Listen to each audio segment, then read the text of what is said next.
प्रश्न किया, प्रभु हम आपसे एक और कथा सुनना चाहते हैं। तो सूत जी महाराज ने कहा, कौन सी कथा? 88,000 ऋषियों ने कहा, हम वो कथा सुनना चाहते हैं कि हमने सुना था कि द्वापर युग में एक महाभारत का युद्ध हुआ था। तो हम जानना चाहते हैं कि वो महाभारत का युद्ध क्यों हुआ, किस कारण से हुआ, उसके पीछे क्या रहस्य है। कृपया करके मुझे वो महाभारत की कथा सुना दीजिए। तो जब 88,000 ऋषियों ने प्रश्न किया तो सूत जी महाराज ने 88,000 ऋषियों से कहा कि हे ऋषियों, अगर तुम महाभारत की कथा सुनना चाहते हो तो हम तुम्हें जरूर सुनाएंगे। महाराज, महाभारत में एक तरफ महाराज थे कौरव जो धृतराष्ट्र के पुत्र थे, एक तरफ थे महाराज पांडु के पुत्र पांडव। तो पांडवों और कौरवों के बीच में तो महाभारत का युद्ध हुआ था। अब क्यों हुआ था ये सुनो। एक इंद्रप्रस्थ नाम की नगरी है, उस इंद्रप्रस्थ नगरी में परीक्षित जी 5 पांडव रहते हैं। और जब पांडव रहते हैं तो पांडव तो महाराज याद रखो, जीवन में अगर सत्य पर चल रही हो, जीवन में अगर धर्म पर डटे हो तो दुनिया में कोई भी तुम्हारा बुरा नहीं कर सकता। तो पांडवों में सबसे बड़े हैं महाराज धर्मराज युधिष्ठिर। तो जब युधिष्ठिर हैं तो धीरे धीरे समय बीता। एक दिन युधिष्ठिर ने अपने यहाँ पर एक यज्ञ रचवाया। तो जब यज्ञ रचवाया तो युधिष्ठिर ने सोचा कि हम यज्ञ रचवा रहे हैं तो सभी लोगों को यज्ञ में शामिल होने के लिए बुलाना। पत्र लिखा युधिष्ठिर ने, सभी राजा महाराजाओं को यज्ञ में शामिल होने के लिए बुलाया। जब बुलाया तो युधिष्ठिर ने सोचा कि हमने सबको तो बुला ही लिया है, अब हस्तिनापुर से अगर मेरा भैया दुर्योधन भी आ जाए, यानी कौरवों में सबसे बड़ा था दुर्योधन। तो युधिष्ठिर सोच रही है कि सबको बुला लिया, भैया दुर्योधन आ जाए तो हमारा यज्ञ सफल हो जाए। क्योंकि कहा जाता है कि घर में कोई भी आयोजन करवाओ, कोई भी प्रोग्राम करवाओ, तो जब उस प्रोग्राम में कोई अपना शामिल नहीं होता है तब तक वो अधूरा अधूरा लगता रहता है। और आज के जमाने में क्या है कि भैया भैया में अगर लड़ाई चल रही है तो महाराज एक बार भैया भैया को बुलाए वो भूल जाइए, लेकिन ससुराल तो सारे को बुलाए वो नहीं भूले।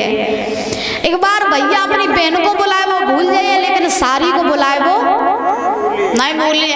क्योंकि आज के जमाने में जितने अपने घर प्यारे नहीं है, घर वाले प्यारे नहीं है, उससे कई गुना ज्यादा अपने ससुराल वाले प्यारे हैं। अगर बाप लड़का से कहे लला चले जाओ डॉक्टर से दवाई ले आओ, तो लड़का दवाई ले नहीं जाइए। और ससुराल तो सारी फोन करते हुए जीजा वो बर्थडे है निकाय जाइए, उस जीजा बनू साइकिल तो जाओ लेकिन जाइए जरूर।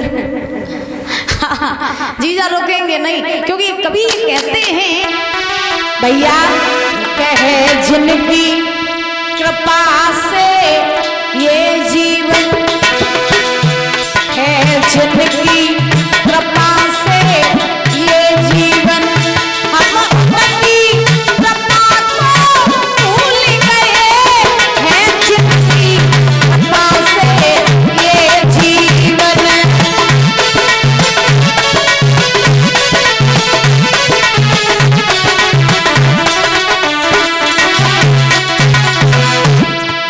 जिनकी कृपा से ये जीवन, हम उनकी कृपा को भूल गए। किनकी? माँ बाप की। परीक्षित जी, माँ बाप अगर नहीं होते तो हमारा ये जीवन भी नहीं होता। बताओ सही बात है कि नहीं है? और एक कवि तो कहते हैं राम कुमार भैया, आजकल के लड़के और बीवियों के जाल में रहने लगे और माँ बाप को छोड़ के अपनी ससुराल में रहने। सही बात है? सही बात है। तुम्हारे घर में लड़का है, लड़के हैं कितने हैं? दो। तुम्हें ज्यादा चमक के सास ससुर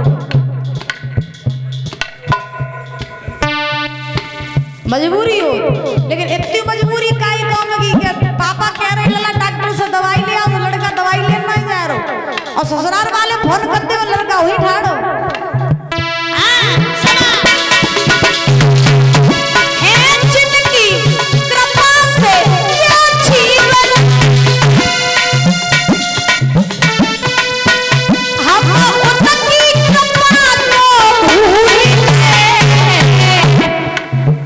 साली का जन्मदिन याद रहा, साली का जन्मदिन याद रहा, पापा की दवाई भूल गए, साली का जन्मदिन याद रहा।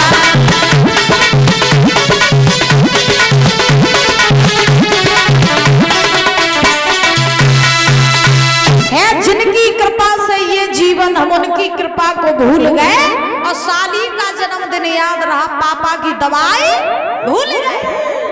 महाराज अब देखो युधिष्ठिर जो है वो अपने यहाँ पर जब यज्ञ रचवा रहे हैं तो युधिष्ठिर ने सोचा कि हमने सारे राजा महाराजाओं को बुला लिया है और अगर हस्तिनापुर से मेरा भैया दुर्योधन भी आ जाए तो हमारा ये यज्ञ जो है वो पूर्ण हो जाए, क्योंकि बिना भैया के, बिना घर परिवार वालों के कोई भी काम अधूरा रहता है।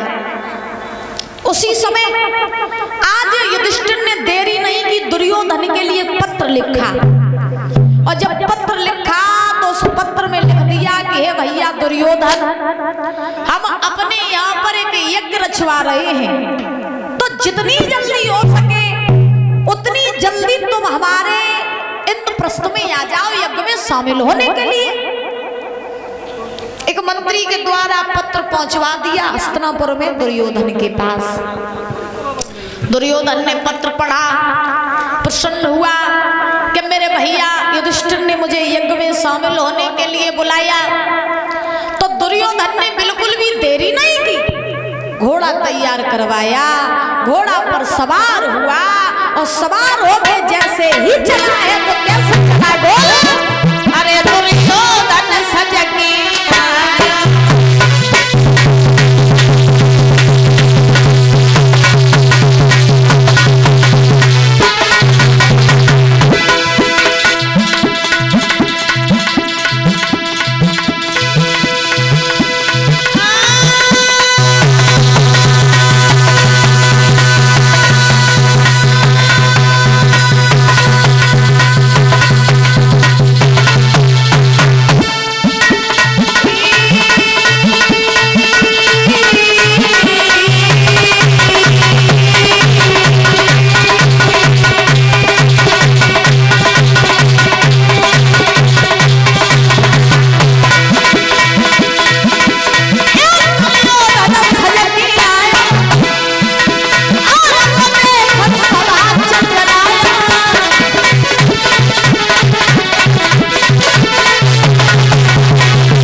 इंद्रप्रस्थ में आया।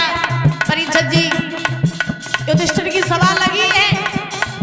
जैसे ही दुर्योधन आज युधिष्ठिर की सभा में पहुंचा, क्या देखा, बड़े बड़े वीर, बड़े बड़े बहादुर आज उस सभा में बैठे। ऐसा लग रहा है मानो ये युधिष्ठिर की सभा नहीं बल्कि किसी देवी देवता की सभा लगी हो। ऐसा लग रहा है मानो उसमें देवी देवता बैठे हो। बड़ी सुंदर सभा है। दुर्योधन सोचने लगा, बाजी वाह, ऐसी सभा जीवन में आज मैंने पहली बार देखी। कैसी सुना,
नहीं लगता।